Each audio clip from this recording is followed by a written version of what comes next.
Hi. I've got a fascinating show for you tonight. We're going to start with Oliver Hollis-Leick. He is the founder of the Mocap Vault. His mission in life is to teach actors and filmmakers how to do mocap. And tonight he shares the secrets of mocap with us. Then Larry O'Connor, the CEO of OWC, stops by to explain that not all cables are created equal. In fact, the construction and components of any cable make a big difference in performance and reliability. Tonight, Larry shares the secrets of cables. And then finally, Tim Smith is the Senior Advisor for Film and Television for Canon. He's the perfect person to talk about cameras with, but more importantly, he's the perfect person to talk about lenses. And tonight, we're going to discuss how to pick the right lens for your camera. They're all next on the BuZZ.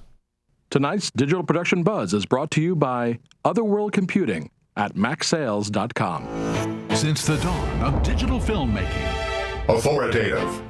one show serves a worldwide network of media professionals. Current. Uniting industry experts, Production. filmmakers, Post-production. and content creators around the planet. Distribution.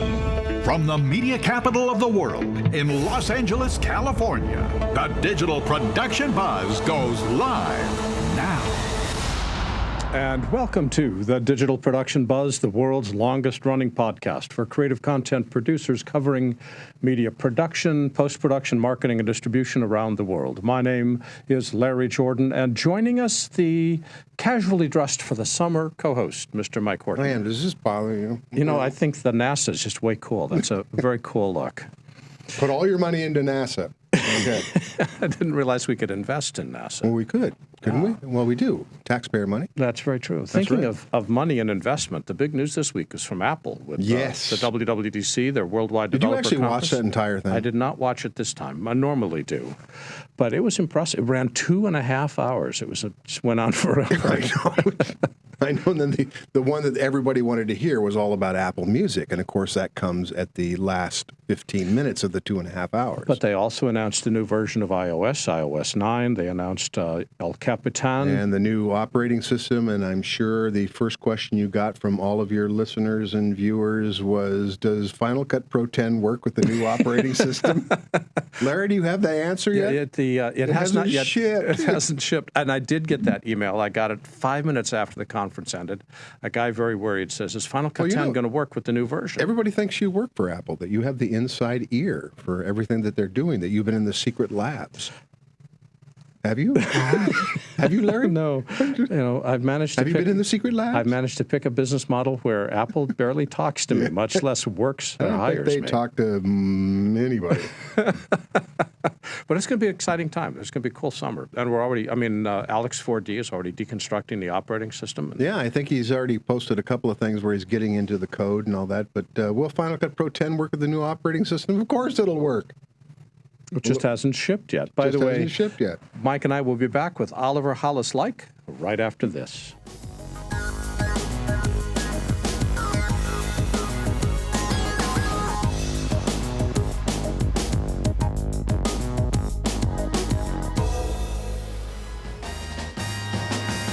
Friends at Otherworld Computing are looking for a creative, fan-made commercial. So they're hosting a video contest with an incredible grand prize, a dream video workstation. This prize package includes a 2013 Apple Mac Pro and a 4K display, an Avid Artist transport console and color control surface, a 16-terabyte OWC Thunder Bay 4, a GoPro Hero, and more. The whole package is worth over $12,000. Whether you're a seasoned pro shooting with high-end gear or a newcomer shooting with your iPhone, now you can show off your video-making talent in a 30 to 60-second commercial about OWC. The deadline for entries is June 30th, so start shooting. Visit macsales.com/video-contest for all the details. That's macsales.com. Don't miss out.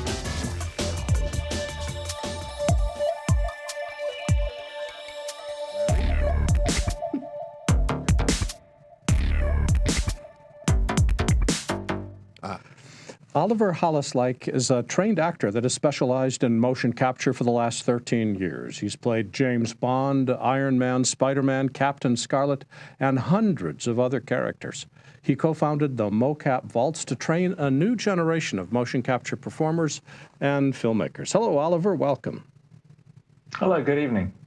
I should mention before we get started that we are talking with you live in the UK at something like 2 o'clock in the morning, and we'll find out the reason why you're still awake at 2 o'clock in the morning in just a couple of minutes.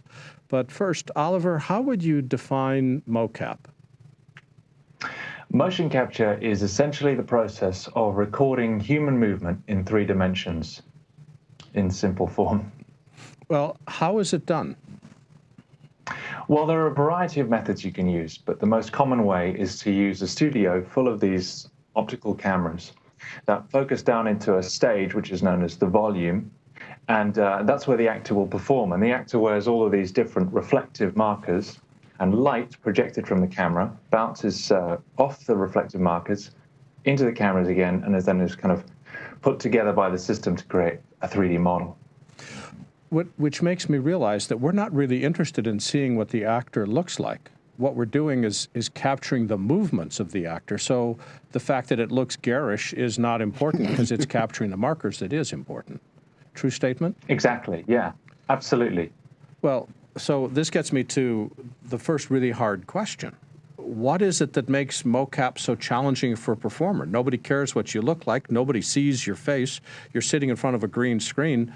I mean, what makes it hard? The hardest thing about motion capture is the kind of rawness of it. On a movie set, you've got costume, props, other actors around you. You know exactly where the camera is, and you know what kind of size of shot it is, and you can just perform. In motion capture, you have a bare warehouse-like set with no props, no costumes. You're wearing a Lycra suit, no matter what kind of character you're playing. Sometimes you have no other actors in the room, and you don't necessarily even know where the camera is. Well, now wait a minute. This is a little bit different than. This is what every actor loves. Well, I was just Exactly. thinking. Andy Serkis did Gollum for The Lord of the Rings, and they were shooting him on location. You're saying mocap is not an on-location event? It is actually an on-location event, but it's rarely done that way because of the complications that are kind of introduced to doing that. Because motion capture works on reflected light, any kind of interference from studio lights or kind of daylight can pose quite a problem. Not to mention the fact that you then have to kind of visually remove that performer from the shot using VFX anyway. So aside from the fact that it's way too late at night, and clearly no sane person should be up at this hour, what is it that got you interested in mocap in the first place? I mean, how do you express yourself as an actor? Like many people, I kind of, mocap came across me rather than me coming across it. A friend of mine had already been doing it for a couple of years, and he said they were looking for an extra guy, and would I be interested in auditioning? And that's how I discovered it. I got my first role in a video game 13 years ago, and it was such an enjoyable experience that I kind of looked into it more and more and found myself doing it more and more. Okay, wait a minute. You're wearing a Lycra suit, you're covered with white dots, you're in a big warehouse under bizarre lights, and it's an enjoyable experience? What's wrong with this picture? Yeah, well, I'm just that kind of guy, I guess. Glutton for punishment. Go ahead. Now, when you were doing the video game, I know you've done a lot of other movies, but when you're doing the video game, are you actually vocalizing? Are you actually saying lines and words while you're doing the mocap? It depends, actually. I mean, certainly in the earlier days, they would have an A-list celebrity record the lines in advance, and then when I turned up on set, I would actually be acting along to their lines. What about obviously nobody cares about me. What about the video game? Were you an actual character in the video game, or were you doubling for another actor? Oh, yeah. Well, I mean, I'd be doubling for other actors if that was the case, but now in the last kind of 5-6 years, I've had my head scanned several times. They've created a digital version of me. And actually, I was walking through the London Underground a few years ago and saw a huge poster for a new Alien game with my head on it. And I didn't even know that they'd done this. I just suddenly was looking at myself on this poster. And of course, you took a selfie. Of course I did, yeah. What was it that got you interested in this in the first place? I know you said that mocap found you, but what is it that caught your fancy? Motion capture is probably the purest form of acting you can get because it's based entirely on imagination. So it's like going back to the days of childhood when you just say, today I'm going to be this creature or this character, and I'm in this place, kind of today I'm on a starship or today I'm in the jungle. And you can just create that there and then. And the special thing about it is I could say, well, what if this is happening and maybe, you know, the dinosaur comes in from this direction, or, you know, there's this kind of spaceship flies in at this point. The animators can then go away and take that creative input and introduce it into the project. You couldn't do that on a film set. Do you sometimes play creatures, or is it pretty much people? I've played Dobby from Harry Potter. I've played six-legged creatures. I did some of those for John Carter on Mars. I've played dragons, ogres, werewolves. So obviously you have to be somewhat athletic and be able to contort your body into these kinds of figures? Mm-hmm. It's incredibly tiring work, actually. If you imagine being down in a squat position like Andy Serkis was for Gollum, right, and doing that day after day after day after day, it does get to you. Yeah. Well, I can see that you're in good shape, and you better be in good shape to do what you do. I won't be in the morning, that's for sure. What is it? What type of actors are good at mocap? And the flip side, which I'm going to ask you next, is if you're a filmmaker casting an actor for mocap, what do you look for? I'm really glad you asked that question, because at the moment, there's definitely a kind of a short-sightedness in the industry. Actors are generally cast on their voice for games and for films, even with motion capture. Yeah. And a lot of the time, physicality is never even present during the audition. It's based on voice, the old traditional way of casting video game actors. But then you get that person in the studio and you realize they have no fluidity, no movement. They can't adapt their body. In fact, when they're put in a Lycra suit and they've got a bunch of nerdy guys looking at them, they can get pretty tense. So you then have to combat that. So it's really important to look for somebody who's versatile, who is happy to improvise, and somebody who will commit themselves to the role 100%. So how should a filmmaker run a casting session for a mocap actor? I would say, first of all, if you're going to have them playing a character or someone who doesn't look like them, don't get them coming in wearing clothes like this, because that kind of hides the motion, especially if it's long, flowing kind of dresses or whatever. You want to see the outline of a person, the shape of them. You're looking for whether there's tension in their body or whether they can relax in a strange environment. And get them to try different things, see how versatile they are and how flexible they can be. Would dancers be good at mocap? Depends. I mean, dancers are good with their bodies, but not necessarily always trained actors. So, I mean, if they're playing creatures, definitely. Yeah, they understand their own movement in a way that many people don't. Do you have dance background yourself? I don't, but I did martial arts and gymnastics, which gave me a kind of body coordination from that. And I did go to drama school where we did do tap dance and ballet and all that kind of stuff. Somehow I have a hard time equating tap dance and ballet with the Dobby. It's just somehow the pictures don't work the same way. Where's the market? If you've got mocap skills, who's hiring? What type of clients are looking for you? It's such a broad range now, and it's growing more and more all the time. I mean, at the moment, I work on video games. It's a huge part of my work. But the games could be anything. I've done mobile games, and I've also done AAA games. But movies as well, like Iron Man and Total Recall, those are all done by VFX houses who used motion capture as a part of their pipeline. And they would take the data and animate on top of it till they got it the way they wanted it to look. But there's something really interesting happening now in entertainment, and that is, of course, virtual reality. And it makes me think of perhaps how the public responded to television 80 years ago. You know, someone telling them they had to get this new device in their house that would have images beamed into it, and how maybe reluctant they might have been to that. Have you had experience with... We're being asked to take these headsets. Yeah. It's an extraordinary experience. Have you had much experience First in time I VR? put it on, I didn't want to take it off. Oh, you didn't want to take the VR headset off? It was that immersive? It's so engrossing. It's so immersive. It's quite remarkable. Yeah, well, it really hasn't hit the world as much as we're talking about it all the time. We're seeing it.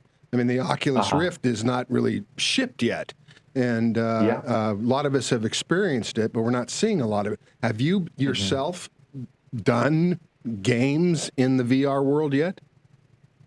I have not, but a colleague of mine did recently. A game we'd already worked on together decided they wanted to do a VR experience, and so he had to do that. But of course, you're not acting to a camera anymore. Right. You're acting to a person who will be watching you in the future. Yeah, it's so new, and you're on the ground floor, so that's exciting. Yeah. Walk me through a typical day. You've been booked for a gig. It's your first day on set doing mocap. You walk in the door. What's happening next? Go into some detail. What would we see if we were there? So first thing, I have to be put into the Lycra suit and have to have all of these markers applied to my body in the right places. Then they do a kind of a calibration where they connect those dots up into a skeleton in the system, a skeleton that will stick with me for the rest of the day. Then I will usually be presented with a script for the first time in the project. I won't have seen it before that usually, and I have to learn the lines very quickly. Then we'll do kind of a brief rehearsal, and then we'll just start hitting it shot after shot. Because in mocap, there's no relight, there's no moving the camera. It's ever present, so you just keep going. Is a director or someone telling you what to do, or are they just saying, do whatever you want? It's a funny thing because in film, there's a very established infrastructure of how a set works. But in games, you often get an animator who's got a collection of moves they need for their game turn up, and they've never worked with an actor before. And so they're saying, can you lift your left arm a bit higher? Can you kind of tilt your head? And rather than saying, okay, so you're in a dark environment and there's this kind of werewolf hiding and he's going to jump on you, which is the way an actor works, is to be kind of stimulated emotively. So they're giving you body movements rather than environments. Often, yeah. How would you like to be directed in an ideal world from, the best way is it's kind of give me an idea of where I am, what I'm doing, who's with me, where did I just come from, what's my objective. Those kind of start a thought process that stimulates action. Well, now it's time to ask you why you're up at 2 o'clock in the morning in London talking to us live as opposed to getting some rest. What's happening? It took him 4 hours to get out of the Lycra suit. Exactly, yeah. They just peel it off me at the end of the day. It's a long shower. Well, in the morning, I'm actually, in a few hours, I'm flying to Los Angeles. And this weekend, we're holding a huge event at a professional mocap stage there called Just Cause. And we're getting the greatest minds in motion capture together with new and aspiring actors, animators, technicians, and directors to get everybody talking about how to create better performances using motion capture. Can anybody attend, or is this an invitation-only event? Yeah. No, absolutely. If you go to our website, there's a variety of different places you can come on, but the observer position on the Sunday means that somebody who's just looking to get more of an idea about how the technology works and how they can get involved, they can come along and see exactly how it works. Well, the other thing that you do is you train actors to do motion capture work. How do you tell somebody to wear white dots and move around a stage? Well, there's actually a revolution happening in motion capture thanks to companies like iPiSoft and the software that they're making now. I can take a Kinect camera from an Xbox and I can put it on a tripod in a room with a bunch of actors, and none of them need to put any suits on, no markers. They can just stand in front of this camera and record their performance, and they can see it on screen within minutes on a character. Yeah, that's what I thought.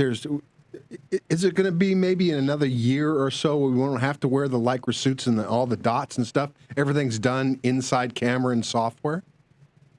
Well, it's possible now. The only problem is that optical, which is where you wear the markers, is just much more accurate. But as technology advances, there's nothing to stop a markerless motion capture system, from taking over. Okay, well, it's just if actors didn't have to wear those Lycra suits, I think they'd feel a lot more comfortable.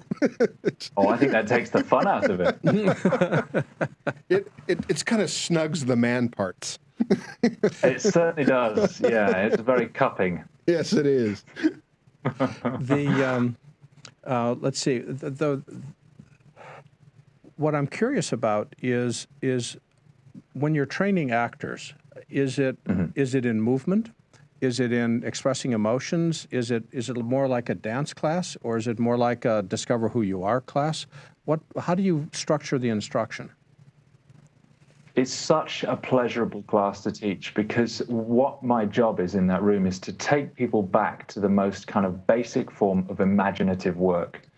Start saying to people, okay, forget everything that's around you and go into your own world. Now you're a dragon. You've got these wings that you can, or you're a gorilla and you've got to kind of move in a more primitive way, and you're in a jungle and it's raining and you're responding to that, and suddenly you see people get lost in these worlds, and they love it. They really love it. Yeah, I think you really have to appreciate the actors who do this, like the Andy Serkises, who Indeed. It's really extraordinary what they do, and even when you see what people have to work with and what they do with it, it's quite remarkable. What those people do. Remember the old Bob Zemeckis movie, Polar Express, where he's taking Oh yeah. Tom Hanks, for instance. It's the first time he's ever gotten into those Lycra suits with the dots and stuff, and he has to act.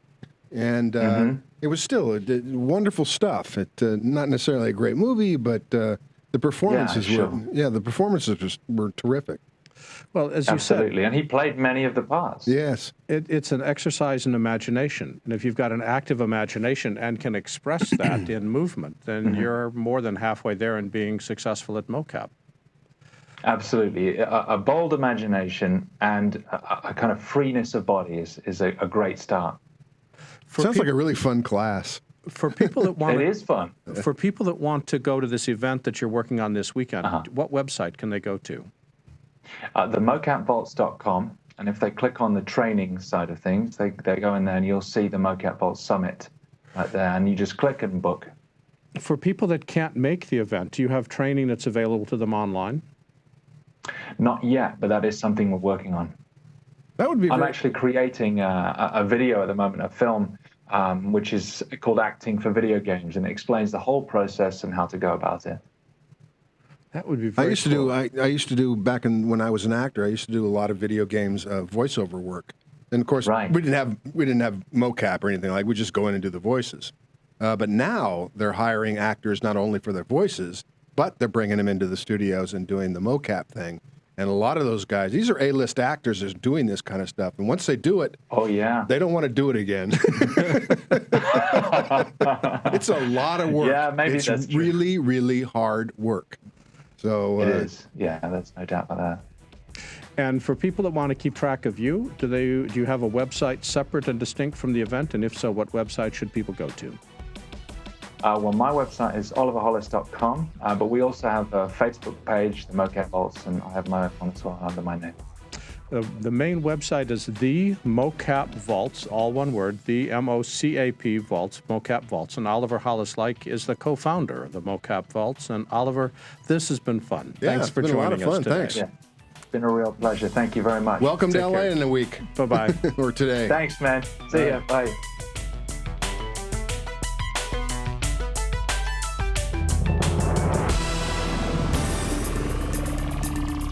I've got a ton of brand new training videos showcasing all the new features in Final Cut Pro 10.2, and they're all available today. In fact, we've updated our entire Final Cut training for this release. We added more than 70 new movies covering every major and minor new feature in the software. Then I figured as long as I was recording, I added new techniques and new ways of working that I've discovered and written about in my newsletter over the years. We've updated our workflow and editing training with 31 new movies and effects with 41 new movies. This makes our Final Cut training the most comprehensive, most up-to-date, and most affordable way to learn everything about this amazing software. It's quick, it's easy, and it's complete. I'm proud of all of my training and especially proud of this one. Get your copy today in our store at larryjordan.com, or even better, become a member of our video training library and get access to all of our training for one low monthly price. Both are incredible values. Thanks.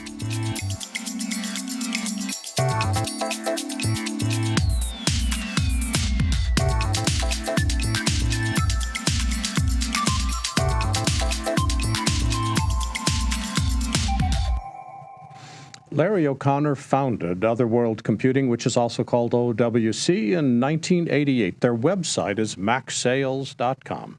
They've been supporting all things Mac for more than 25 years and were recently recognized as one of the fastest growing privately held companies in the Chicago area. They are also a current sponsor of the BuZZ, for which we're grateful. Hello, Larry. Welcome back. Hey, Larry. Thanks for having me. It's always a delight. Now, I know that Mike is perhaps not so interested in this, but some people covet jewelry or fine wine. Me, I love cables. Lots and lots of audio cables and video cables. Are you kidding? We're talking to Larry about cables? Video cables and audio cables. It's going to be great. But you tell me that... Larry came on the show to talk about cables? Larry, did you come on the show to talk about cables? Yes, I'm taking a moment for my travel to talk about cables. I'm sure we can slip other stuff in there, but cables. Michael, you are totally losing the significance of this I'm event. looking at the paragraph. Yep, we're talking to Larry about cables today. Okay, Larry, go ahead. Larry, Michael has no respect for the quality work that people need to know about to have cables function properly, and now you're telling me that cables are not created equal? Indeed. Cables are a tough thing even. You certainly can't get excited talking about cables, but if you don't have good cables, if you don't have a good cable in your workflow, a cable can be the troublesome part of your setup, and everything else seems to be working right or should be working right. As I'm sure you've already experienced multiple times, the weak link, and the weakest link in the chain, it brings the whole chain down, and it's really important to have cables that, quite frankly, don't become that weak link. Well, now, let's just talk about that for a second, because a cable's just got wires in it and a connector. What makes poor quality? Well, there's different grades of copper, and you have different amounts of copper, different amounts of the conductor in general, whether it be copper, silver, another typically copper. The other, again, if we're looking at Thunderbolt cables, just as one example, then they all go through the same certification. You can't have a Thunderbolt cable, sold as a Thunderbolt cable without, that product having been certified. However, you do have a lot of free will and choice as the manufacturer. What type of materials you use, how the strain relief is designed, and the general flexibility, and that comes back to, again, the quality of the copper that's inside, the grade of the copper is inside. And you can have a cable. There's plenty of cables that feel really good. You think, wow, this cable is super thick and heavy duty and everything else. It must be a great cable. But if they're compensating for a lower grade material that's inside, or it's just got a super thick housing, just touch and feel does not a good cable make. And on a Thunderbolt cable, certainly in the case of the cables that we put out there, one of the weakest things that we've seen in some of the other, options that are out there, or in the strain relief. Especially if they have a more rigid cable, and then you don't have a good strain relief from multiple plug-in and plug-out, you start to see failure. In fact, you see failures most often on all the strain relief. If you're looking at just a physical cable failure on a cable that's going to work out of the box without issue, the strain relief is, again, typically your weak link in the equation. Well, I go on and on. It just gets. At the end, one person I talked to earlier said, "Well, how do I know a good Thunderbolt cable from a bad Thunderbolt cable?" I said, "Well, it has our logo on it. You're golden." That's an easy way to do it. But if you touch and feel our cable, you'll notice. It's got good flexibility, so it doesn't put a lot of strain, a lot of stress on that connection point between where the cable goes into the connector, and the strain relief is at a good size and of a good material that significantly, reduces just even the probability of that kind of wear point. When you have a very rigid cable, you're always putting pressure at that connection point, and a bad strain relief, you can end up with a breakage there, or not enough of a strain relief. Even unbeknownst to you, you can actually be tugging on the actual conductors inside that cable and cause a break or a stretch, reduction in a proper connection, undetectable to the how would you even quality control that thing? Because you're manufacturing thousands of these things. It's a process, and as far as the QC side, I mean, it's very easy to confirm the materials and number one, we dissect cables from each production. Number two, we do a significant number of, I guess you could say, random checks in terms of just the cables throughout to make sure nothing went wrong. Some in the middle, but it really comes down to the material. The choices, the conductor is the conductor. It's either the correct conductor or it's not. The strain release is either the correct material or it's not. I mean, a lot of this is detectable for us. I mean, from just visual inspection, and the rest is from straight, testing like we do on every product that we put out the door. So there is low quality copper and there is high quality copper. I mean, isn't copper copper? There's different grades of copper, and while copper is copper, the level of purity of the copper makes a big difference in terms of the electrical flow. In Ethernet cables, Larry, when we move from, say, Cat 4 to Cat 5 to 5E to 6, our speeds improve. Are we looking at improved performance with higher grade cables, or are we just looking at preventing problems? You're typically looking at preventing problems. I mean, to have Cat 6 and 6E, the higher certification, you should, for the most part, have to have the right. The past certification, you've got to have the right grade copper inside. But depending upon what your application is, I mean, some of the flexibility, in Ethernet cables, you got standard or solid, core. But if you look at and that's pretty much the case in any of the different cables and copper applications. But if you have an overly thick cable, that sometimes is compensation for, or they're compensating for a low grade of the actual conductor that's within the cable. Back in the days when we were focusing principally on audio cables and to a lesser extent video cables, we had to deal with things like cold solder joints, which would cause an audio cable not to function properly. Do we need to even worry about technical stuff like solder joints when we're dealing with high-end data cables like we're talking about now? You do, and I would say that the equipment that does performs those connections. I mean, most of that now surface mount inside, as opposed to the old. I mean, if it's not hand done, I guess would be the easiest way. I mean, it's either auto or surface. So yes, it would still technically be an issue, but it's not one that I would be very surprised to run into that kind of issue today. But yeah, there are solder joints within the cable. I mean, that's how it gets from the connector. The side clusters, you even have that potentiality with the Thunderbolt chip. On a Thunderbolt cable, I mean, each end has an active control. Well, it is basically active control. I mean, they're active cables. That is another point of potential failure. But for Intel to certify your Thunderbolt cable design, you've pretty much got to be building to an accepted reference and with a manufacturing process that meets. I mean, this kind of thing shouldn't be happening today. However, I mean, you look at HDMI cables and video cables, even USB cables. I mean, just to get right down to the cables that we ship with our USB products, and the Firewire, same kind of story. We just don't throw any USB cable in. The lowest bidder USB cables of all the things in the world should be the biggest commodity cable around. But the reality is there's a big difference in what you can get in the USB cable.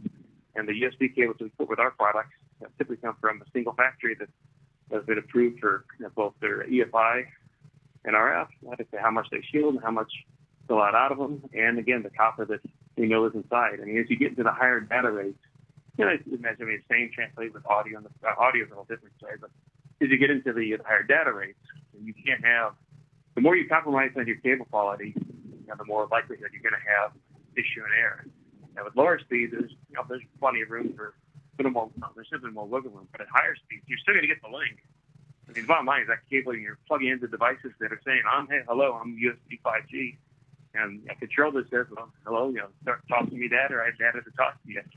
Now, Larry, hang on a second. I need you to move a little bit in a different direction because we're starting to lose your phone. It's starting to fade out.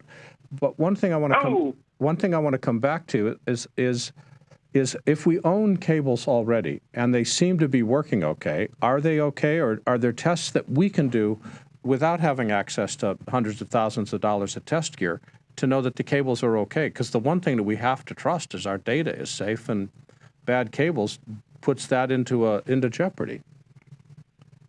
OSX does an amazing amount of error correction. I mean, it's one of the overheads on their data connection. So in terms of if there was a problem, you may not, depending if it's a minor issue or borderline, you may not know that the issue is there. Having said that, there's not really an easy way to for an end user to test their cable. But if you're having issues, I mean, hey, the easiest test is if there's any kind of issue you don't think you're getting the data rates you should be getting, it will show up in data rates. Swap the cable.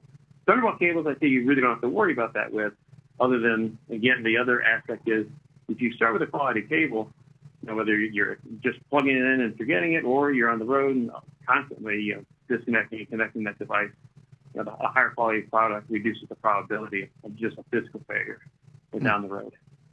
Something I never even think about. If something goes wrong, I don't think about the cable. And sometimes it probably is the cable. I've learned something from you, Larry. Thank you.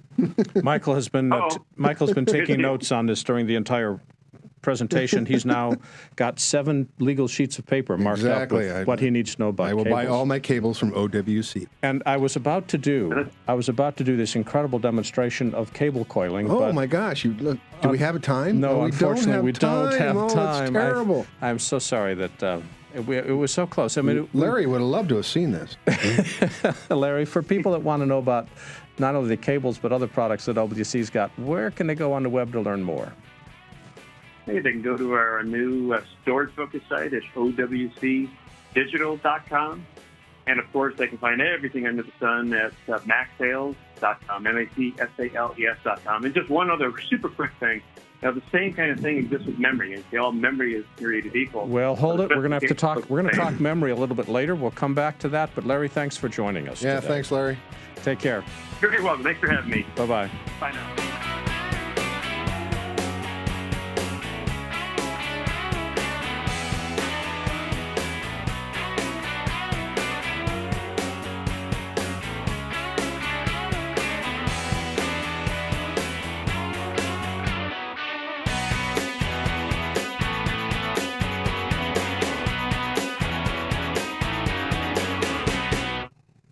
Tim Smith has been with Canon for more than 25 years and serves as a senior film and television advisor.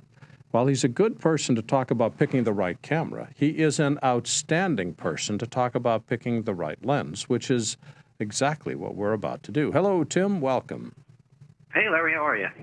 We're doing great. And while I want to spend most of our time talking about lenses, I first need you to bring us up to date on Canon cameras. What's the latest news on camera technology from, say, NAB to today? Well, we have a huge NAB, actually. We've produced 2 new 4K cameras to our lineup, which includes the new C300 Mark II and a new camera called an XC10. The XC10 is actually getting ready to ship right about now. It should be seen in the wild in the next couple of weeks or so. And that's a really small 4K, fairly inexpensive $2,500 4K camera. Sort of the opposite of what we did in the past, where we created the 5D Mark IIs that seemed to do, which was this still camera that seemed to take such an interest in the moving image community, where this is more of a motion camera that's more designed like a still camera. But its primary function is to record motion, but it also does still. So it's sort of just the opposite, with a 10-power zoom, small, about $2,500.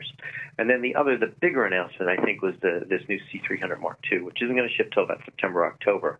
But this is our newest, biggest, baddest camera, 4K camera with internal recording and 15 stops of latitude and a whole new log curve. It's a wonderful camera, great low light capabilities, all that kind of stuff. Okay, so we've talked about cameras, but the camera is no value at all unless you have a good lens in it. Is Canon doing anything new in lens technology? We actually, oh my gosh, over the last couple of years, I mean, people do think of us as Canon camera. In reality, we're Canon lens. We're a lens company, and we have been since day one. And currently in the EOS line, there's over 60 lenses that you could put on your cameras. And in the cinema line of lenses, just in the last, a little over just 3 years or so, we've produced 12 cinema lenses in the last 3 years, anywhere from a 14 millimeter to one we were shown at NAB, which is already a legend. It's a 50 to a 1,000 cinema zoom. So it's an enormous range in a single lens. Everybody laughs at that. It's 50 almost, to 1,000 zoom. What is that? It's got to be the size of a howitzer. I mean, it's got to be giant. You'd think. It's not, actually. It's only 15 pounds. Wow. Very workable. It's really not that much bigger than our 30-300, which is a very common lens to be using in film and television these days. So it's a little bit bigger than that, with a built-in servo, motorized servo on it as well. So it's pretty practical. Now I think there's two so far, actually. It's a $70,000 plus lens. Jeez. And there's one at a company called Auto Nimitz here in Hollywood for rent. I know they purchased it.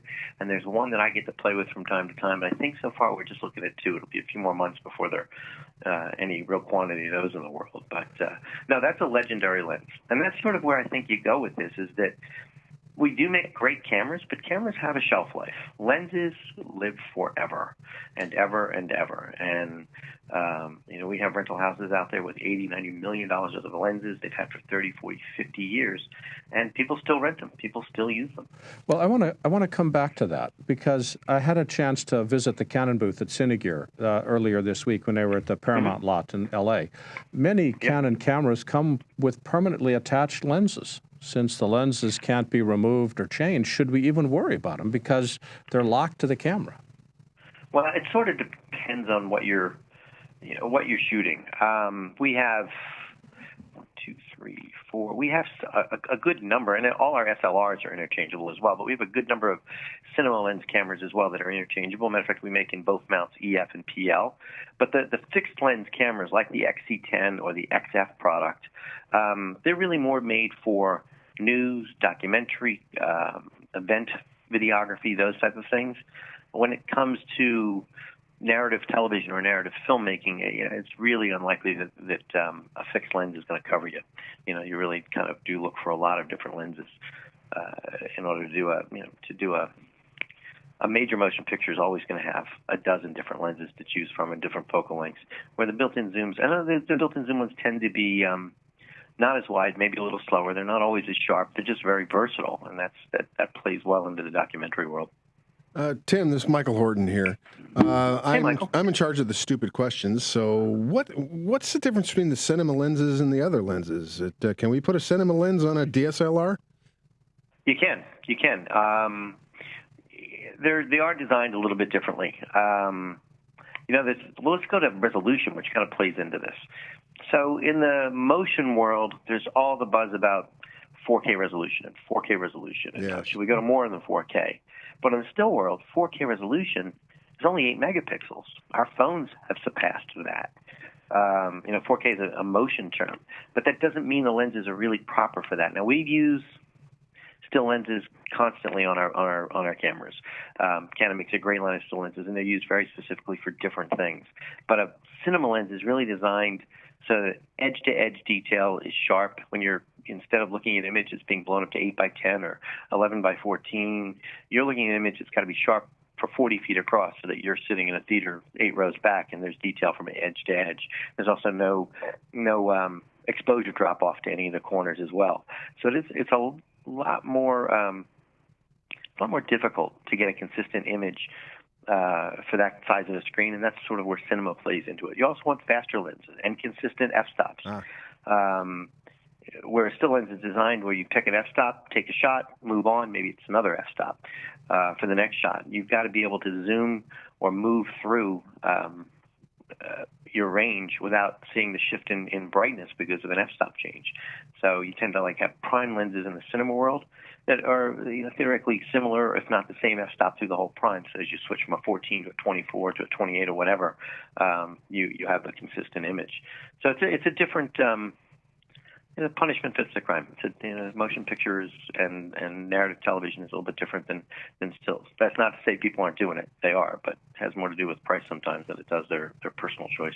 There's a term I've heard called breathing. What does that mean in regard to a lens? Breathing is when you're focusing. When you focus the lens, the subject moves maybe a little bit and you're following the focus. If the focal length or the magnification of it seems to shift a little bit because you're moving the glass, that's breathing. And in an ideal lens, in an expensive lens, it doesn't breathe. There's really two key terms in cinema zooms. One is called breathing, which is what we're talking about, the idea that as you can focus without reframing, without it moving. So if you're let's say you're on one actor and you have to pull your focus to the other actor 5 feet away. Well, it's fine for the focus to move, but you don't want the image to change its aspect ratio. You don't want it to change its angle of view or its foot, so it doesn't look like it's been zoomed or went wider, which sometimes can happen when a lens breathes. The other one is ramping. You don't want the f-stop to shift while you're zooming. And most lenses ramp at some point, where maybe you picked an f-stop of 5 and you're at 60 millimeters, but you're going to zoom into 280 millimeters. Well, during that zoom, the f-stop has to change to compensate for the shift in the way the glass works. It's expensive to make sure it doesn't do that, but you don't want to see the lightness, the brightness of the image shift while you're zooming. So a lot of the money goes into making sure lenses don't breathe and they don't ramp. You've mentioned that there's been a lot of technology changes over the last couple of years. How has lens technology changed? Because glass has been glass for a long time. It has, but we've had to step up to the resolutions in the new color science. Digital has changed the way we have to make a lens, but that doesn't mean you can't go looking for older lenses. A lot of filmmakers do. I just saw last weekend a film called Ex Machina, which was a great film shot on a Sony F65, which was probably one of the highest resolution cameras that exists. But the cinematographer went back and got vintage glass from somewhere in the 70s to create a certain look. So he had to soften that information. But we now have to design a lens around a digital sensor and new color science. So it is a little bit different. But you're right about the basics haven't changed any. The older lenses are, in some cases, as popular as they ever were. Is the process of making a lens still the same as it was for the last 100 years, pretty much by hand? On cinema lenses, yes. There's not economy of scale when you're making a $200 or $300 lens. That's sort of done in a machine. But these 50 to 1000s are hand polished and hand sanded, and the whole process. So I think there's, at one point I think somebody told me there's only a couple of people even in their factory in Japan that even can do these lenses. Wow, they go on really? vacation and we just wait till they get back. It's a real art. So. Wow. For the higher end ones, yeah, that's still very much made by hand. And also, the materials have changed. The lead contents that you're allowed to put in glass have changed. So they've had to come up with different ways of creating glasses as some of the environmental laws have kicked in. So we've had to kind of deal with that over the years. There used to be a considerable amount of lead in the glass in cinema lenses 20 years ago, and that's just not acceptable anymore. So well, you've been around. That's changed as well. You've been around. You've been using the lenses forever. I mean, are the lenses today better than they were 30, 40 years ago? Oh, man. Technically, yes. But better, no. I mean, because it's really very subjective. One of my favorite lenses from Canon is it's a 28 millimeter, and it's a very slow lens, and it's one of our inexpensive lenses. One of the great things about this job is I don't buy them, but it's probably one of our least expensive lenses, and it's not one of the better lenses. But because it's got such a creamy look to it, such a non-perfect look to it, I like it a lot. So I use it for different things that way. And then there's other lenses that are just tack medical sharp, with just dead on. So, I think one of the things digital did over the last couple of years to filmmakers as they were transitioning from film to digital is it sort of took one of the options away from them. They used to be able to pick a film stock that would give them a certain look. And then they would pick a lens that would give them a certain look. Now everybody sort of has a digital sensor, and the looks are kind of baked into that particular company's sensor. So if you're shooting on a Canon or a Red or a Sony, you really look to your lens selection to help carve out that look. It doesn't always have to be sharp as a tack, and it doesn't always, and sometimes it should.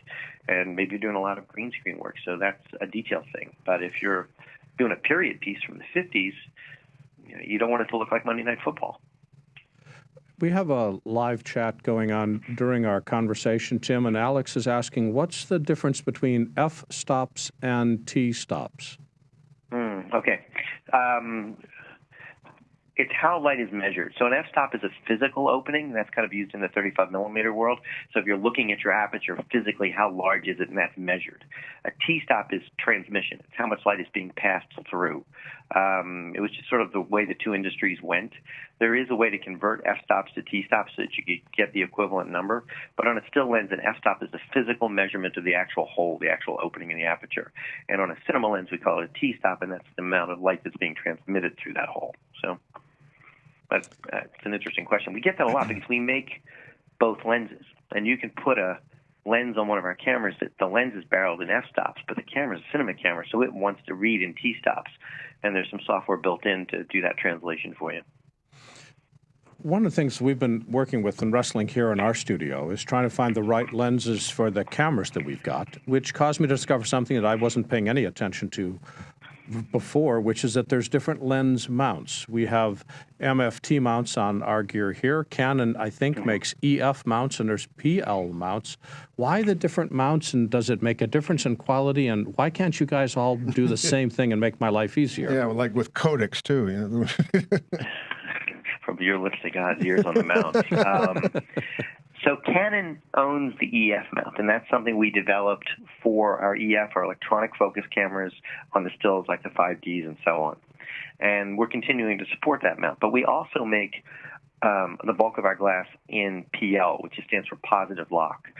The PL mount in the film and television industry has been like a universal mount system forever. It's a good, sturdy, thick metal mount, which instead of where you twist the lens onto a front of a camera and it clicks into place, in the motion picture world, the lens always goes in perfectly level, and then you twist a mount around the lens that takes a bite down on it. They both have their positives and their negatives. It's really more about the economics of if you're a rental house with $10 million of the PL glass, how many non-PL cameras do you want to have in your rental pool so you can mount the lenses to the body? Well, can we convert? Can we convert from different mounts? And is there a quality or image loss if we do a conversion? I'm still trying to get lenses for my cameras. Yes, conversions can be done. All of our zoom lenses can bounce between the two mounts. We have a series of 6 primes though that are dedicated into PL.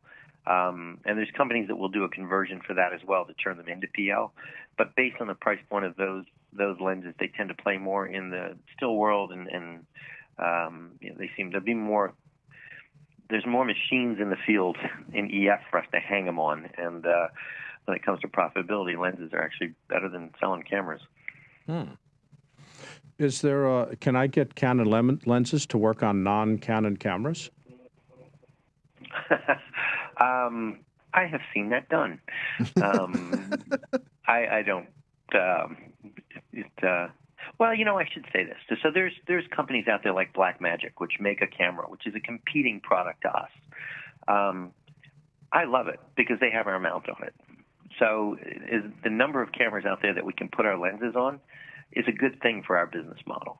And there are adapters like to switch between Canon and Nikon. It sort of depends on the physical mount. You can take if you've got a larger mount on the camera than the lens, you can adapt a lot of things. But if the lens barrel is bigger than the camera one, it's a little bit more tricky. But yeah, I've seen relatively inexpensive Canon to Nikon adapters. And as long as we're buying Canon lenses to put them on somebody else's cameras, that's probably not such a bad thing. Which gets to my point, is that you don't have to buy the lens from the same person that makes the camera. You can mix and match as you see fit. True.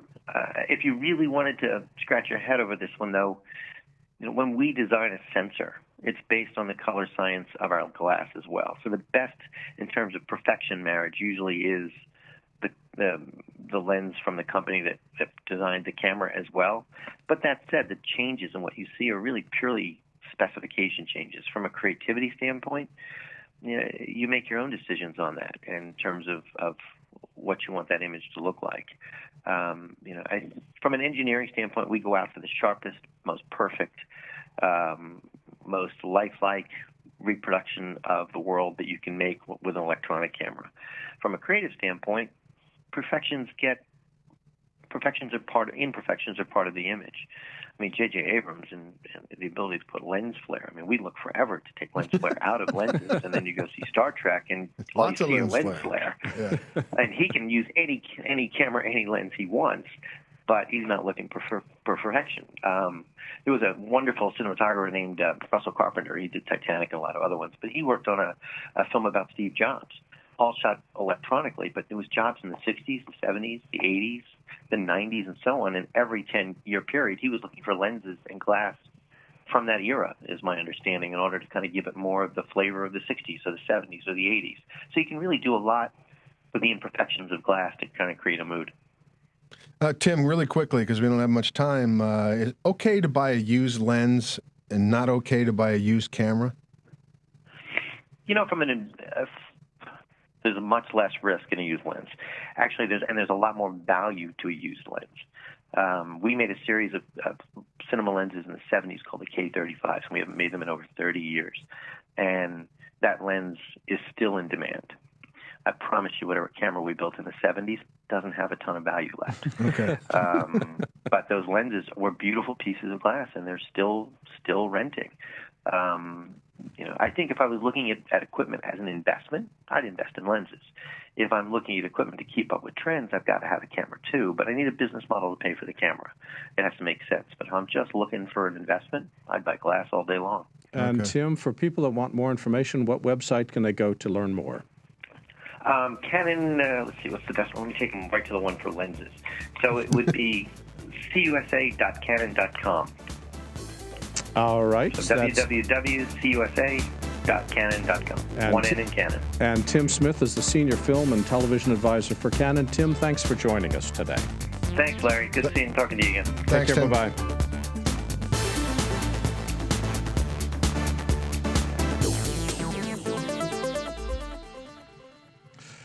So are you buying me a lens for Christmas? I wanted to talk to him also about the...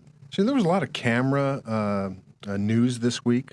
The Sony Alpha 7R2 and the Leica Q came out this week, and both of them are getting huge buzz.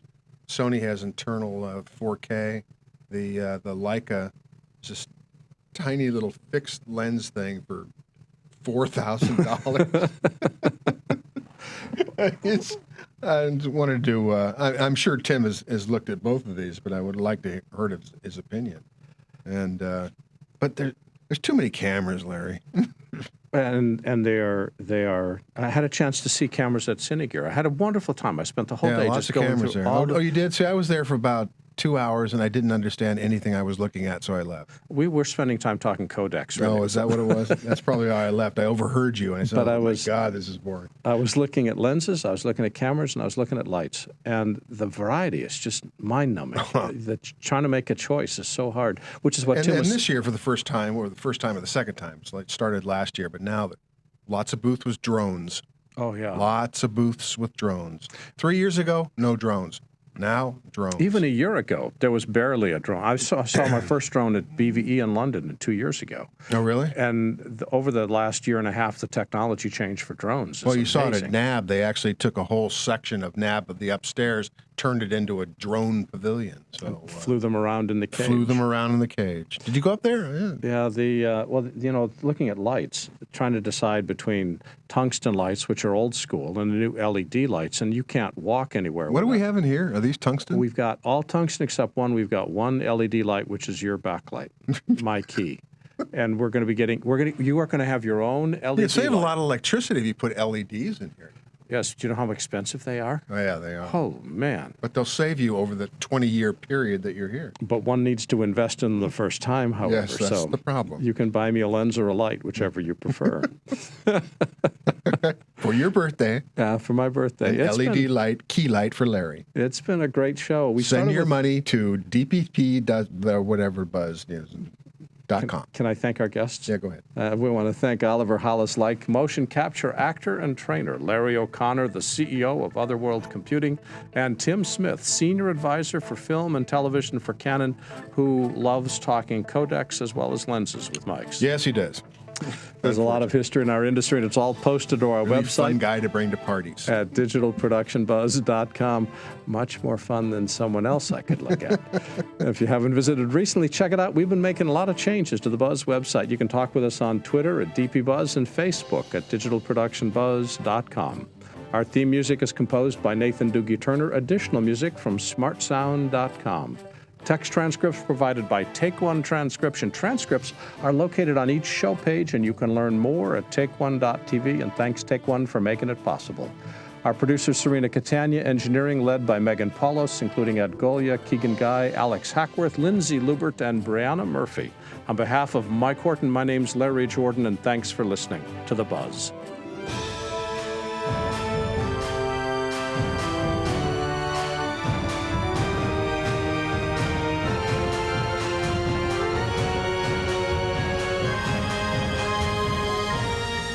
The Digital Production Buzz was brought to you by Otherworld Computing, providing quality hardware solutions and extensive technical support to the worldwide computer industry since 1988.